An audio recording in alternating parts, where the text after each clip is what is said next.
Look at the way light begins to bounce off the surface of the skin when it reaches this level of clarity. We are talking about a texture so smooth it looks like polished glass, completely free of the redness or inflammation that usually defines a morning routine. For anyone who has spent years battling uneven tone or stubborn texture, achieving this specific reflective quality is the primary objective of their entire skincare regimen.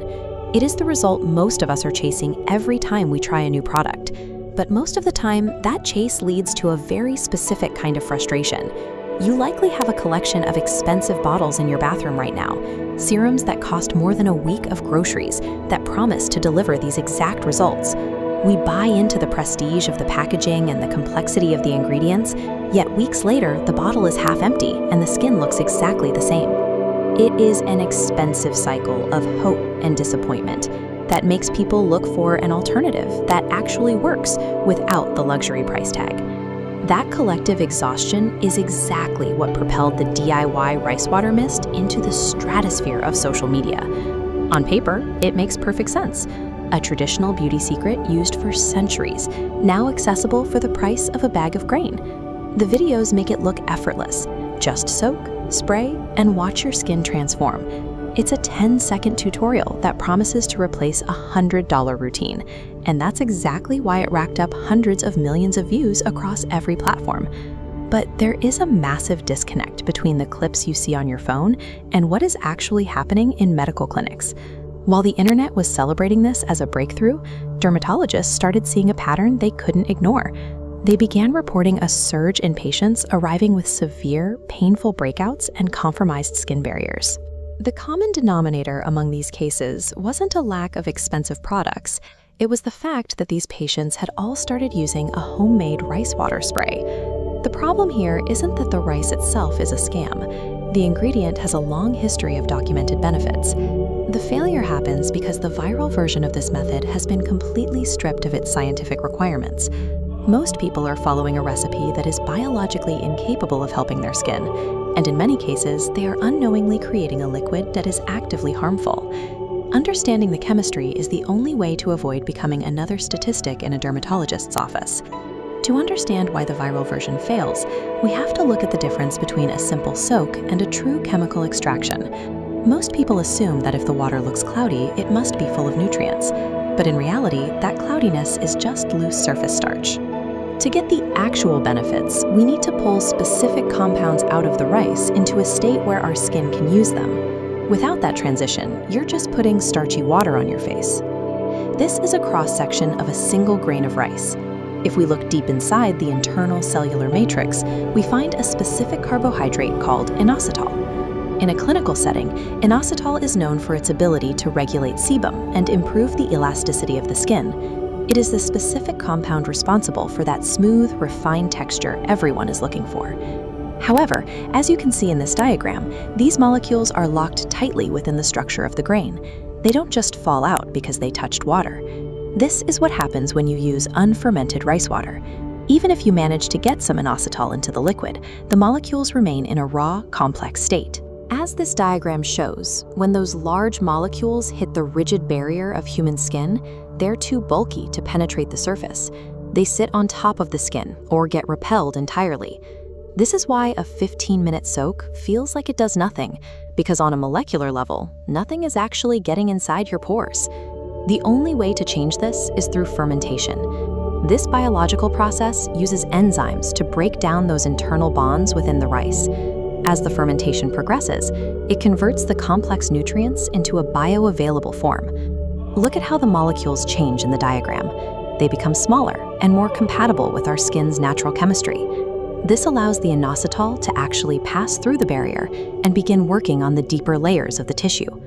Now, compare that biological necessity to what you see in a typical viral video. An influencer takes a cup of rice, swishes it in water for 10 minutes, and tells you it's ready. They are skipping the entire enzymatic process required to make the liquid effective. They are essentially selling the idea that you can get the benefits of a complex chemical reaction without actually letting the reaction take place. When you treat this process as a quick DIY hack rather than a precise extraction, you lose the things that make the ingredient worth using. Without the patience for fermentation, The rice water stays as a simple suspension of starch that does nothing for your skin's long-term health.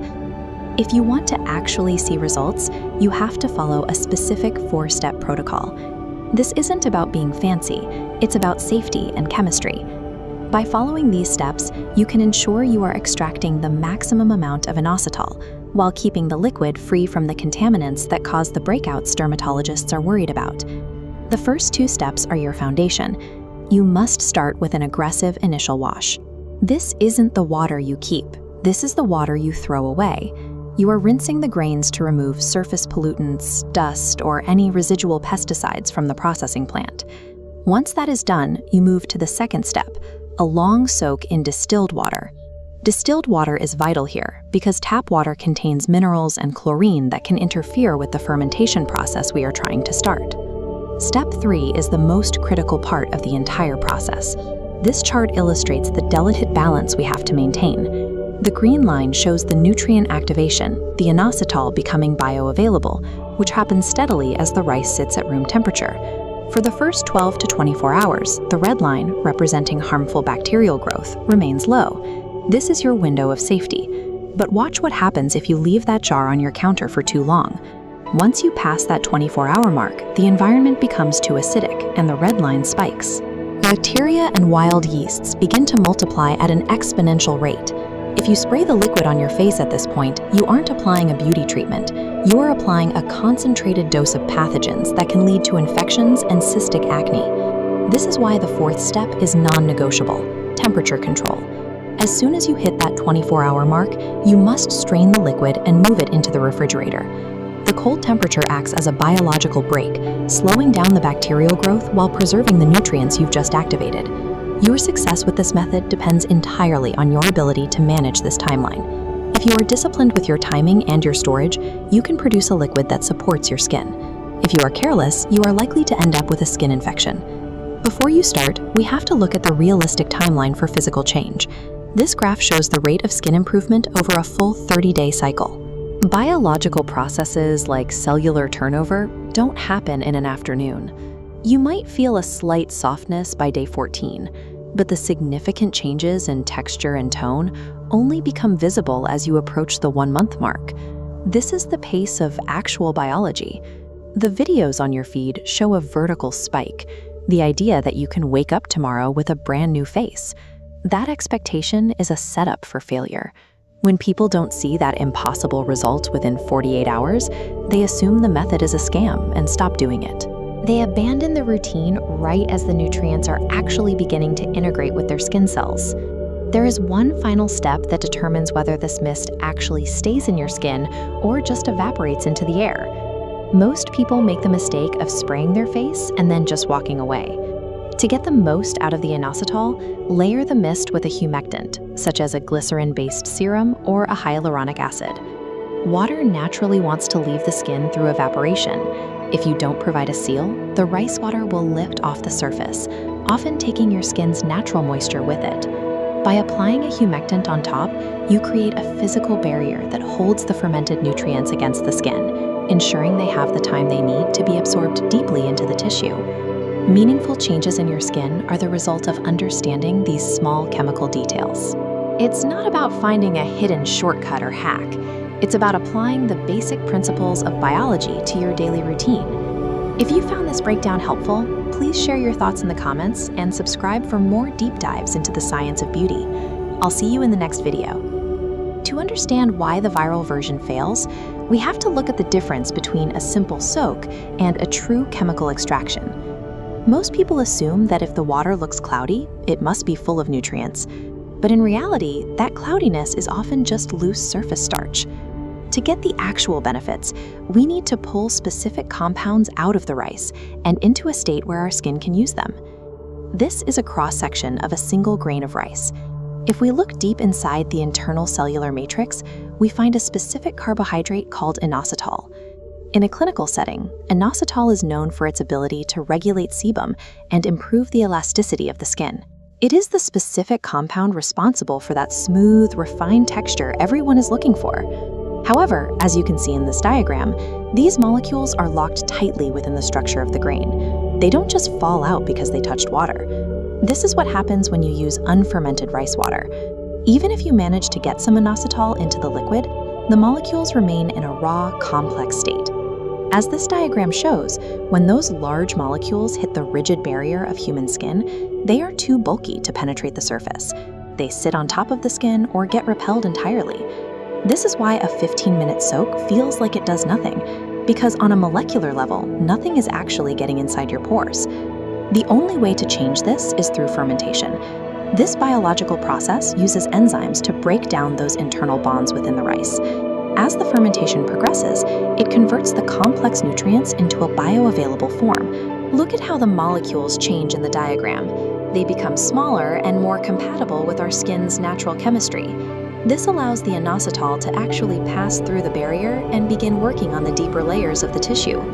Now, compare that biological necessity to what you see in a typical viral video. An influencer takes a cup of rice, swishes it in water for 10 minutes, and tells you it's ready. They are skipping the entire enzymatic process required to make the liquid effective. They are essentially selling the idea that you can get the benefits of a complex chemical reaction without actually letting the reaction take place. When you treat this process as a quick DIY hack rather than a precise extraction, you lose the things that make the ingredient worth using. Without the patience for fermentation, the rice water stays as a simple suspension of starch that does nothing for your skin's long-term health. If you want to actually see results, you have to follow a specific 4-step protocol. This isn't about being fancy, it's about safety and chemistry. By following these steps, you can ensure you are extracting the maximum amount of inositol while keeping the liquid free from the contaminants that cause the breakouts dermatologists are worried about.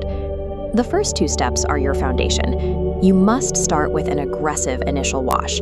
This isn't the water you keep, this is the water you throw away. You are rinsing the grains to remove surface pollutants, dust, or any residual pesticides from the processing plant. Once that is done, you move to the second step, a long soak in distilled water. Distilled water is vital here because tap water contains minerals and chlorine that can interfere with the fermentation process we are trying to start. Step 3 is the most critical part of the entire process. This chart illustrates the delicate balance we have to maintain. The green line shows the nutrient activation, the inositol becoming bioavailable, which happens steadily as the rice sits at room temperature. For the first 12 to 24 hours, the red line, representing harmful bacterial growth, remains low. This is your window of safety. But watch what happens if you leave that jar on your counter for too long. Once you pass that 24-hour mark, the environment becomes too acidic, and the red line spikes. Bacteria and wild yeasts begin to multiply at an exponential rate. If you spray the liquid on your face at this point, you aren't applying a beauty treatment. You are applying a concentrated dose of pathogens that can lead to infections and cystic acne. This is why the 4th step is non-negotiable: temperature control. As soon as you hit that 24-hour mark, you must strain the liquid and move it into the refrigerator. The cold temperature acts as a biological brake, slowing down the bacterial growth while preserving the nutrients you've just activated. Your success with this method depends entirely on your ability to manage this timeline. If you are disciplined with your timing and your storage, you can produce a liquid that supports your skin. If you are careless, you are likely to end up with a skin infection. Before you start, we have to look at the realistic timeline for physical change. This graph shows the rate of skin improvement over a full 30-day cycle. Biological processes like cellular turnover don't happen in an afternoon. You might feel a slight softness by day 14, but the significant changes in texture and tone only become visible as you approach the 1-month mark. This is the pace of actual biology. The videos on your feed show a vertical spike, the idea that you can wake up tomorrow with a brand new face. That expectation is a setup for failure. When people don't see that impossible result within 48 hours, they assume the method is a scam and stop doing it. They abandon the routine right as the nutrients are actually beginning to integrate with their skin cells. There is one final step that determines whether this mist actually stays in your skin or just evaporates into the air.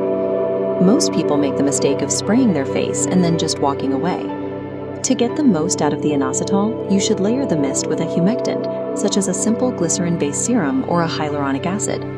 Water naturally wants to leave the skin through evaporation. If you don't provide a seal, the rice water will lift off the surface, often taking your skin's natural moisture with it. By applying a humectant on top, You create a physical barrier that holds the fermented nutrients against the skin, ensuring they have the time they need to be absorbed deeply into the tissue. Meaningful changes in your skin are the result of understanding these small chemical details. It's not about finding a hidden shortcut or a lucky hack. It's about applying the basic principles of biology to your daily routine. If you found this breakdown helpful, please share your thoughts in the comments and subscribe for more deep dives into the science of beauty. I'll see you in the next video.